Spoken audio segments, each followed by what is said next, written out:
Hey there, how are you all doing? Today I've come with a very simple and delicious recipe. As you all know, I always come with simple and delicious recipe. On today's recipe, as you can tell by the title, it's blueberry jam. This jam is multi-purpose jam and you can never go wrong in having this in your kitchen. In a saucepan, add your washed blueberry and add your lemon juice, add sugar and add lemon zest.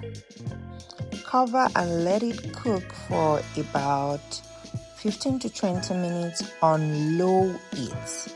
After 20 minutes, pour in your soaked chia seed and stir.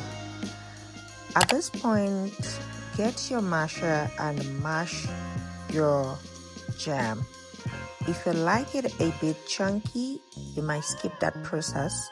But if you like it not too chunky, not too smooth, then get yourself a masher and mash it up. Then don't worry about the consistency. It looks light and watery, but when it's cooled down, it becomes thicker. That is why we're adding the chia seed.